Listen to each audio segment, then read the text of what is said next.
नमस्कार मित्रमैत्रिणींनो. 45 ते 60 या वयात शरीरात हार्मोन्सचे बदल, हाडांची ताकद कमी होते, मानसिक आणि शारीरिक ताण वाढतो, झोपेचे प्रश्न, पचनशक्ती असे अनेक बदल दिसतात. म्हणून योग्य जीवनशैली अंगीकारणं फार महत्त्वाचं आहे. पहिलं महत्त्वाचं म्हणजे तुम्ही संतुलित आहार घ्या. थोडं पण पौष्टिक खाणं आवश्यक आहे. जास्त तेलकट, गोड, मैद्याचे पदार्थ टाळा. कॅल्शियमयुक्त आहारावर भर द्या. दूध, दही, पनीर, तीळ, बदाम, हिरव्या भाज्या हाडांसाठी आवश्यक आहेत. व्हिटॅमिन डी घेणं विसरू नका. व्हिटॅमिन डी तुमचं हाडं मजबूत करण्यास मदत करतं. त्यासाठी तुम्ही सूर्यप्रकाशामध्ये 15 ते 20 मिनिटं दररोज फिरा. हाडांची ताकद वाढेल. प्रथिनयुक्त पदार्थ खा. यामध्ये डाळी, कडधान्ये, मूग, हरभरा, सोयाबीन, अंडी हे तुमचे स्नायू आणि रोगप्रतिकारशक्ती सुधारतात. पुरेसं पाणी प्या. शरीरातील टॉक्सिन्स बाहेर पडतात आणि त्वचा तजेलदार राहते. नियमित व्यायाम करा. चालणं, योगासन, प्राणायाम, स्ट्रेचिंग हे रोजच्या तुमच्या दिनचर्येमध्ये असावं. हृदयासाठी कार्डिओ व्यायाम करा.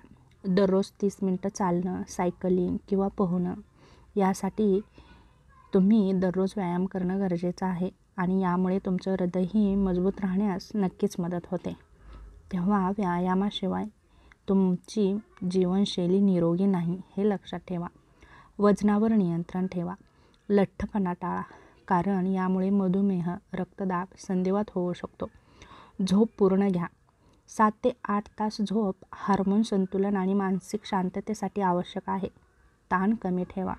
ताण कमी करण्यासाठी ध्यान, योगा, श्वसनक्रिया करून तुम्ही तुमचं मन शांत ठेवा. पचनशक्ती जपा. जसं की जड आणि तेलकट पदार्थ कमी करा. हळद, आले, लसूण यांचा वापर वाढवा. लाल मांस आणि जंक फूड टाळा. यामुळे हृदयविकार आणि कोलेस्ट्रॉल वाढतं. हळद, आले, लसूण, तुळस या नैसर्गिक औषधी पदार्थांचा तुमच्या आहारामध्ये समावेश करा. मद्यपान आणि धूम्रपान टाळा. हे हाडं आणि हृदयाच्या आरोग्यासाठी धोकादायक आहे. तेव्हा मद्यपान घेऊ नका. तसेच धूम्रपानही करू नका. यामुळे तुमचं शरीर आतून कमकुवत होतं. साखरेचं प्रमाण कमी करा. मधुमेह आणि लठ्ठपणा टाळण्यासाठी हे खूप गरजेचं आहे. मिठाचं प्रमाण कमी करा. जास्त मिठामुळे रक्तदाब वाढतो. डोळ्याची तपासणी करून घ्या. वयानुसार चष्मा बदलणं आणि नेत्ररोग तपासणी करणं, हाडाची तपासणी करणं खूप गरजेचं आहे. यामुळे तुमची हाडं मजबूत राहण्यास मदतही होईल आणि तुम्हाला होणारा त्रासही कमी होण्यास मदत होईल. हार्मोनल बदल समजून घ्या. मोनोपॉज काळात हॉट फ्लॅश, मूड स्विंग्स, अनिद्रा यासारख्या गोष्टी घडतात. तेव्हा या गोष्टीवरती योग्य वेळी मार्गदर्शन घ्या. फायबरयुक्त आहार घ्या. जसं की फळं, भाज्या, संपूर्ण धान्य हे पचन सुधारवतात आणि बद्धकोष्ठता टाळतात. ओमेगा 3 फॅटी ॲसिडचा समावेश करा.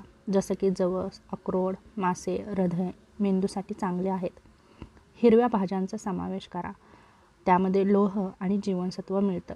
ताज्या फळांचा आहारात समावेश करा. यामुळे तुमची रोगप्रतिकारशक्ती वाढते. गोड खाण्याची इच्छा असल्यास फळं खा. पचन सोपं आणि निरोगी राहतं. दररोज सकाळी कोमट पाणी प्या. शरीरातील विषारी घटक बाहेर पडण्यास नक्कीच मदत होते. योगासन जसं की भुजंगासन, त्रिकोणासन, ताडासन, सेतुबंधासन हाडं आणि स्नायूसाठी हे उपयुक्त आहे. प्राणायाम, अनुलोम विलोम, कपालभाती, भ्रामरी मन शुद्ध आणि तंदुरुस्त ठेवतं. मानसिक आरोग्य तपासणी. रक्तदाब, शुगर, कोलेस्ट्रॉल, थायरॉईड यासारखी तपासणी वेळोवेळी करून घ्या, जेणेकरून तुमच्या शरीराबद्दलच्या ज्या समस्या आहेत त्या दूर होण्यास नक्कीच मदत होते. तेव्हा कोणत्याही आजाराकडे दुर्लक्ष न करता वेळोवेळी उपचार घ्या. त्याचप्रमाणे केसांची काळजी घ्या. यासाठी मेथी, कोरफड, आवळा वापरून केस गळती कमी करता येते. सकारात्मक विचार ठेवा.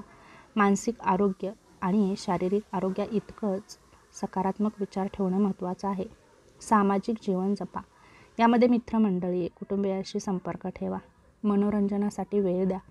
यामध्ये गाणी ऐका, छंद जोपासा, पुस्तकं वाचा. यामुळे तुमचं नॉलेज वाढण्यासही मदत होते. जास्त वेळ बसून राहू नका. दर अर्ध्या तासाने उठून थोडं चाला. रक्तदाब नियमित तपासा. उच्च रक्तदाब वेळेवर लक्षात आल्यास गंभीर आजार टाळता येतो. शुगर नियंत्रणात ठेवा. यासाठी योग्य आहार, व्यायाम आणि तपासणी करा. आहारात हळद आणि दुधाचं मिश्रण घ्या. सांध्यासाठी हे खूप फायदेशीर आहे. थायरॉईडची तपासणी करून घ्या. या वयात हा त्रास सामान्य आहे. पुरेशी झोप न झाल्यास थकवा येतो, म्हणूनच झोपेचं वेळापत्रक ठेवा. जड मानसिक कामात विश्रांती घ्या. मेंदूसाठी रिलॅक्सेशन आवश्यक आहे. दररोज सूर्यनमस्कार करा. संपूर्ण शरीरासाठी खूप उपयुक्त आहेत आणि तुम्ही दररोज जर 10 सूर्यनमस्कार घातले तरी तुमच्या संपूर्ण शरीराचा व्यायाम होतो. पोटाची चरबी कमी ठेवा. ही मधुमेह आणि हृदयविकाराची मुख्य कारणं आहेत. आवश्यक असल्यास कॅल्शियम आणि व्हिटॅमिन डीचं सप्लिमेंट घ्या आणि तेही डॉक्टरांच्या सल्ल्यानेच घ्या. त्याचप्रमाणे तिखट आणि जास्त मसालेयुक्त पदार्थ खाऊ नका. यामुळे ॲसिडिटी आणि गॅस होतात. त्यामुळे हे पदार्थ नक्की टाळण्याचा प्रयत्न करा. त्याचप्रमाणे नियमित रक्त तपासण्या करा. यामध्ये हिमोग्लोबिन, लोह आणि शुगर तपासा. यामुळे तुमचं हिमोग्लोबिन, शुगर नियंत्रणात राहू शकतं आणि आरोग्याविषयीच्या उद्भवणाऱ्या समस्या कमी होण्यास मदत होते. त्याचप्रमाणे मोकळं हसणं जपा. जसं की हसल्याने ताण कमी होतं आणि हृदय निरोगी राहतं. ध्यान करण्याची सवय लावा. त्यामुळे मानसिक स्थिरता मिळते. जास्त वेळ मोबाईल, TV टाळा. डोळे, मेंदू आणि झोपेवर परिणाम होतो. प्रकृतीनुसार आयुर्वेदिक उपाय वापरा. जसं की त्रिफळा, अश्वगंधा, शतावरी यांचा डॉक्टरांच्या सल्ल्याने योग्य वापर करा. जेणेकरून तुमच्या आरोग्यविषयीच्या समस्या दूर होण्यास नक्कीच मदत होते. त्याचप्रमाणे स्वतःची काळजी घ्या. नियमित आरोग्य तपासणी, वेळेवर औषधं, आनंदी जीवन हेच उत्तम स्वास्थ्याचं तुमचं रहस्य आहे. तेव्हा वेळेवर औषधं घ्या आणि आनंदी राहण्याचा नक्कीच प्रयत्न करा. जेणेकरून तुम्हाला होणारा मानसिक त्रास कमी होण्यास नक्कीच मदत होईल आणि तुम्ही आनंदी राहण्याचा नक्कीच प्रयत्न कराल. तेव्हा या छोट्या छोट्या गोष्टी तुम्ही तुमच्या आयुष्यामध्ये इम्प्लिमेंटेशन करू शकता आणि आनंदी राहण्याचा नक्कीच प्रयत्न करू शकता.